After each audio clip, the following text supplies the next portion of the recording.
Il y a une véritable cassure entre Mbappé et Didier Deschamps, on va voir tout ça dans cette vidéo. Salut à tous les gars, c'est Azial. Aujourd'hui on se retrouve pour une nouvelle vidéo où encore une fois on va parler de l'actualité en équipe de France et notamment on va réagir, ça va être un petit peu l'info principale de cette vidéo, on va réagir à une déclaration d'Eric Dimeco un petit peu sur la situation entre Mbappé et Didier Deschamps. Et le truc intéressant qu'on va pouvoir développer, un petit peu la question et le débat qu'on va pouvoir faire dans cette vidéo, c'est finalement est-ce que cette situation là qui s'est créée par rapport à la non-venue de Mbappé, le fait qu'on l'a bien compris, côté staff équipe de France, Didier Deschamps, on a l'impression qu'on n'a pas trop été bien mis au courant, qu'on a un peu été pris de surprise, notamment du fait que Mbappé joue face à Villarreal, qu'on n'avait pas l'air trop au courant, qu'on savait pas trop quoi dire en conférence de presse pour essayer de pas faire trop de bruit, de polémique autour de tout ça. Est-ce que finalement cette situation-là a pas créé une cassure ou en tout cas une relation un peu plus compliquée entre les deux acteurs?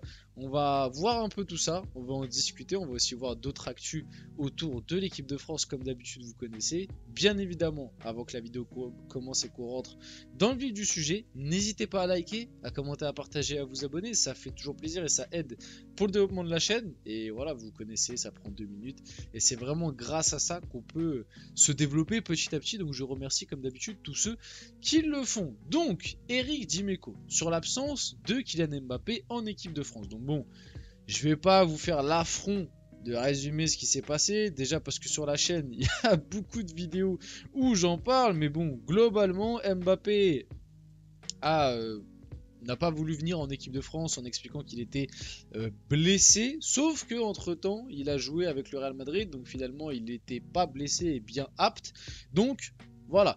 Donc du côté de Didier Deschamps, comme je dis un peu en intro, on savait pas trop quoi répondre, on avait l'impression qu'il était même pas lui réellement trop au courant de quoi dire, sans trop mettre les deux parties dans la sauce. Donc Eric Dimeco a dit: la manière dont on a communiqué depuis le début montre que rien ne va. Et c'est vrai que comme j'ai dit dans l'intro, hein, pour moi, quand tu vois déjà le changement de discours de Didier Deschamps entre le match avant, enfin sa conférence de presse avant le match du Real Madrid face à Villarreal et sa conférence de presse d'après, c'est-à-dire que pour rappel, hein, avant le match face à Villarreal, Didier Deschamps il vient en conférence de presse et en gros il dit oui, j'ai discuté avec Kylian, je le fais pas venir, je l'ai pas sélectionné lors de ce rassemblement parce qu'il est blessé, il a besoin de se soigner. Le lendemain, il joue 70 minutes face à Villarreal. Conférence de presse le lendemain, du coup le dimanche de Didier Deschamps. Et là, il commence à botter en touche en expliquant que oui, mais vous savez, l'employeur, enfin le Real Madrid reste son employeur. C'est un petit peu eux qui ont le dernier mot. Et puis vous comprenez, moi, j'ai juste pris la meilleure décision pour la santé du joueur, etc., etc. Donc en gros, il a commencé à botter en touche et d'après les infos qui étaient sorties, on a bien compris que même Didier Deschamps a été un petit peu, on va dire, manipulé, ou en tout cas il n'avait pas l'air réellement bien au courant de ce qu'avait réellement Kylian Mbappé ou de ce pourquoi il voulait pas venir avec l'équipe de France. Parce que moi je pense que Mbappé a communiqué à Deschamps qu'il allait pas venir parce qu'il était blessé. Et à mon avis, Deschamps ne devait sûrement pas être au courant que Mbappé allait être titulaire le lendemain face à Villarreal, tu vois. Donc t'as l'impression qu'il y a eu un petit peu de mensonge par rapport à ça. Donc Didier nous explique jeudi que Kylian Mbappé va rester en club pour se reposer parce qu'il sort d'une blessure, que tout s'est fait d'un commun accord, donc c'est ce que je viens de vous expliquer, c'est bien résumé là. Je pense que Didier a appris la titularisation de Mbappé comme nous samedi, et je pense aussi la même chose, et je pense qu'il est tombé des nues. Didier nous explique aujourd'hui que ce qui est important pour lui, c'est le joueur. Je vous avoue que je l'apprends, parce que ce soit dans sa carrière de joueur ou sa carrière d'entraîneur, il a toujours mis l'équipe de France au-dessus de tout. Et c'est vrai que ça c'est une très bonne remarque que je m'étais pas fait depuis le début, mais Didier Deschamps, le pragmatique qui dit oui moi je pense d'abord à la santé du joueur, etc. Alors que finalement Mbappé tu l'auras plus pendant un mois, donc qu'il soit un peu diminué c'est pas censé t'impacter. Même si oui c'est bien de penser à la santé du joueur, mais t'as compris ce que je veux dire. Didier Deschamps c'est l'éternel pragmatique, c'est le mec qui fera toujours tout ce qui est le mieux pour gagner de base. Et comme il le dit là, comme là Eric Dimeco le précise bien, c'est Didier Deschamps d'habitude c'est un mec qui mettra toujours l'équipe de France au-dessus de tout. D'ailleurs comme aussi le storytelling autour de Mbappé. Mais ça j'en ai déjà parlé. Mbappé sur l'histoire du Capitana, je suis français, j'adore représenter l'équipe de France. Ah, quand je vais en équipe de France, c'est mon bol d'air frais. Bon, on se rend bien compte que, bah, encore une fois, on a peut-être voulu un petit peu tu vois, on a peut-être voulu un petit peu abuser autour d'un storytelling parce que Mbappé aussi nous faisait croire qu'il mettait l'équipe de France au-dessus de tout et bon au final hein, pour le Real Madrid on peut ne pas venir en équipe de France, c'est pas très grave. Bref, jeudi il y a un gros problème donc jeudi hein, enfin il dit du coup je vais dire pour pas bref il y a un gros problème, il y a une erreur de stratégie entre Mbappé, le Real Madrid et l'équipe de France, sur ça je suis d'accord. Attention à son image parce que le public commence à couiner après Mbappé. Et aussi, il y a un truc qui est très intéressant que j'ai pas pris en compte, c'est que bon, du coup là, je pense que à part si Mbappé passe en conférence de presse du côté du Real Madrid, ce que j'ai du mal à croire, je pense qu'on n'aura pas de réponse de sa part avant le prochain rassemblement. Et moi, je dis. Enfin, déjà, s'il vient au prochain rassemblement, parce que bon, on sait jamais, hein, peut-être qu'au prochain rassemblement, il sera reblessé juste avant. Non, je pense qu'il va venir au prochain rassemblement, mais au prochain rassemblement, attention, attention Kylian à comment tu vas, enfin à ce que tu vas vouloir diffuser comme message en conférence de presse, parce que les prochains matchs de l'équipe de France sont à domicile et notamment il y en a un au Stade de France. Et quand je vois de la manière dont tu t'es fait siffler face à Lille, alors certes c'était dans un contexte où tu étais dans l'équipe ennemie. Mais attention, parce que c'est vrai que la cote de popularité d'Mbappé, elle en a pris un sacré coup là sur la dernière année.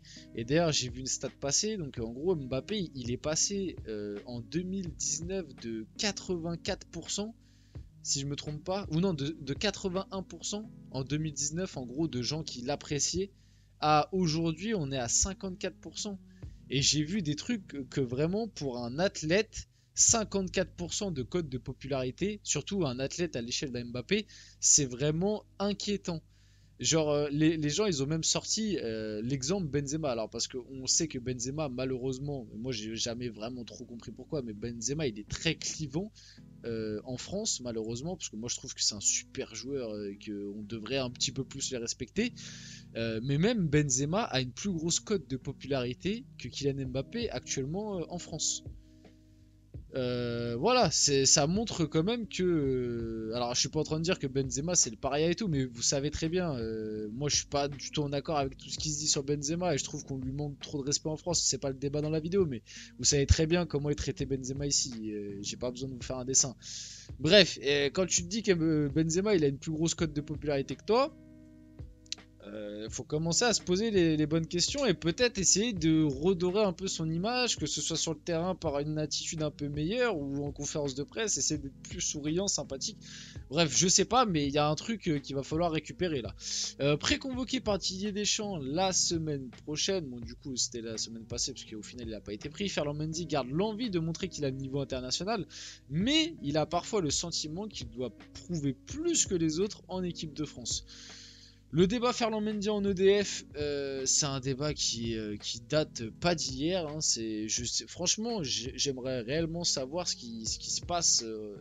Mais c'est sûr et certain qu'il y a eu un truc entre ces deux-là. Je sais pas. Alors, la version que j'ai déjà entendue, c'est que Didier Deschamps estime que quand Ferland Mendy vient en équipe de France, en gros, il viendrait un petit peu la main dans le caleçon, tu vois, il viendrait un petit peu entre guillemets comme s'il était en vacances, pas réellement sérieux, alors que quand il est avec le Real Madrid, il est plus sérieux, concentré, etc. Ce serait la version que moi j'ai déjà entendue, qu'apparemment Didier Deschamps serait pas fan de son comportement, de son niveau de jeu, parce qu'il serait un petit peu trop détente, alors que quand il est en club, il est plus sérieux et du coup d'un meilleur niveau.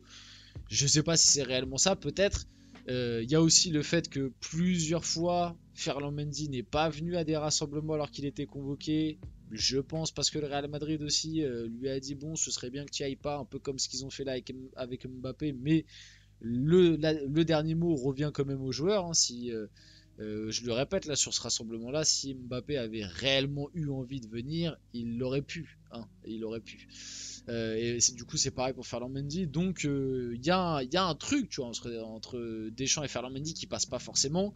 Voilà, le faible temps de jeu de Ferland Mendy en bleu suscite l'incompréhension des dirigeants du staff et de ses coéquipiers du Real Madrid. On lui demande régulièrement si c'est dû à un problème extrasportif. Peut-être qu'il y a un problème extrasportif dont on n'est pas au courant. C'est même fort possible parce que sportivement, il y a quand même très peu d'explications et de raisons.